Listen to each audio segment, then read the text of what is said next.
ये आपकी वर्कशीट 22 है, चैप्टर इलेक्ट्रिसिटी एंड सर्किट्स में से।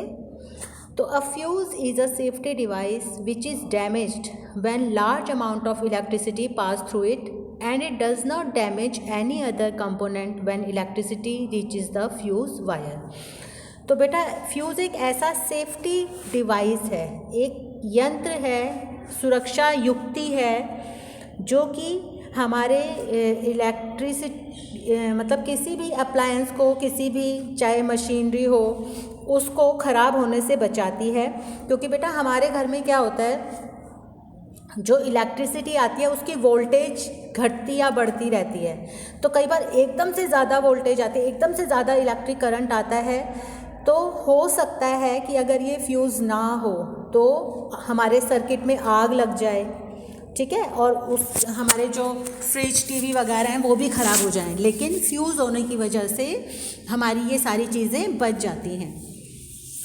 तो जो फ्यूज़ वायर है, fuse wire is very thin, जो एक वायर होती है वो बहुत पतली होती है, थिन होती है, ताकि जब उसमें से इलेक्ट्रिसिटी पहुँचे तो ज़्यादा अचानक से इलेक्ट्रिसिटी पहुँचे तो वो एक अमाउंट तक, डेफिनेट अमाउंट तक की ही इलेक्ट्रिसिटी को अपने में से पास होने दे सकती है।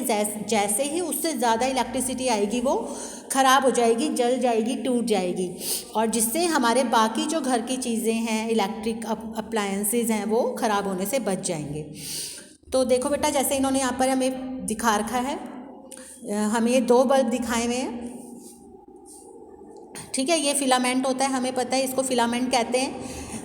और ये वाला देखो ब्रोकन है, टूटा हुआ है। इस वाली पिक्चर में टूटा हुआ फिलामेंट दिखा रहे हैं। तो a fuse bulb means a break in its filament. इस बल्ब को हम बोलेंगे, ये जो बल्ब है हम कहेंगे ये फ्यूज़ हो गया है, ठीक है, ये फ्यूज़ है बल्ब।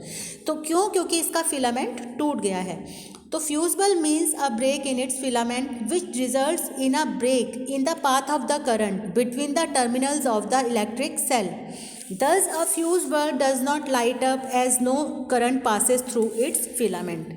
अब क्या होता है बेटा, देखो आपको ये बात ध्यान रखनी है, किसी भी इलेक्ट्रिसिटी जब तक सर्किट पूरा नहीं होता तब तक इलेक्ट्रिसिटी पास नहीं करेगी।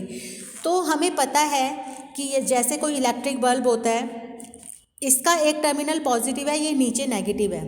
अब और ये फिलामेंट, ये जो 2 हैं, ये जो 2 लाइनें हैं ना बेटा, ये एक तो यहाँ पॉजिटिव टर्मिनल से जुड़ी होती है और एक अंदर ही अंदर नेगेटिव टर्मिनल से जुड़ी होती है।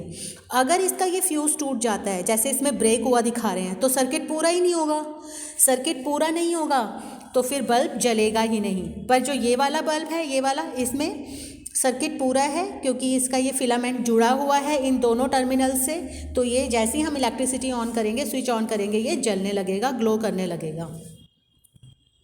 अब इन्होंने हमें बताया air is a bad conductor of electricity. अब हमको कंडक्टर नॉन कंडक्टर पता ही है। हवा जो है वो एक बैड कंडक्टर है, मतलब उसमें से इलेक्ट्रिसिटी पास नहीं कर सकती। If air were the good conductor of electricity, electricity could reach the bulb without wiring and the bulb could light without wires. अगर ऐसा होता कि जो हवा है वो गुड कंडक्टर होती, कंडक्टर मतलब उसमें से बिजली आसानी से पास कर सकती होती, तो बिना वायरिंग के ही हमारी इलेक्ट्रिसिटी एक जगह से दूसरी जगह चली जाती है ना। हवा में, हवा तो सब जगह है, हवा हर जगह है, तो एक जगह से दूसरी जगह हमारी इलेक्ट्रिसिटी अपने आप ही बहने लग जाती, वायरिंग की ज़रूरत ही ना होती। तो moreover the electricity running through wire could scatter all around the wire and then it may be dangerous. तो अभी मैंने आपको बताया, अगर हवा एयर एक गुड कंडक्टर होती तो उससे इलेक्ट्रिसिटी पास कर जाती, हमें तारों की भी ज़रूरत ना होती, ठीक है ना। फिर तो अगर हम बैठे होते तो हमारे ऊपर भी करंट लग जाता, तो जो कि एक बहुत ख़तरनाक चीज़ होती। तो एयर जो है वो बैड कंडक्टर है, वो हमारे लिए बहुत अच्छी यूज़फुल है। अब बेटा आपको यहाँ पर कुछ क्वेश्चंस दिए हुए हैं। Draw the symbols of following. Cell का सिंबल बनाओ, बैटरी का बनाओ, बल्ब का बनाओ, स्विच ऑन बनाओ, स्विच ऑफ बनाओ। तो ये हमने पिछली वाली वर्कशीट्स में करे हुए हैं, अभी आप लोगों के लिए काम है, तो आपने खुद बनाना है पिछली वर्कशीट्स में से देखकर, बहुत इजी है।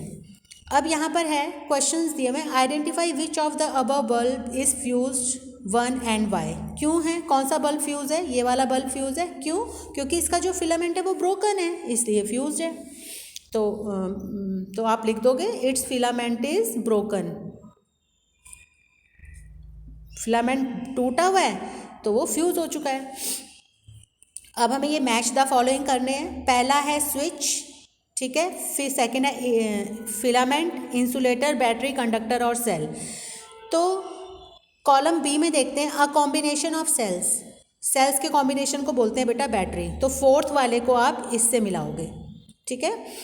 बी कॉलम है, a device which converts chemical energy into electricity, वो होता है सेल। हमें पता है, मैंने आपको बताया भाई, जो इलेक्ट्रिक सेल होता है उसमें केमिकल्स होते हैं जिनकी वजह से इलेक्ट्रिसिटी प्रोड्यूस होती है, इलेक्ट्रिक एनर्जी में बदल देता है वो उसे। थर्ड पॉइंट है, allows electricity to pass through it, वो क्या चीज़ें होती हैं, वो होती है कंडक्टर। कंडक्टर जो होती हैं वो अपने में से इलेक्ट्रिसिटी को पास होने देती हैं।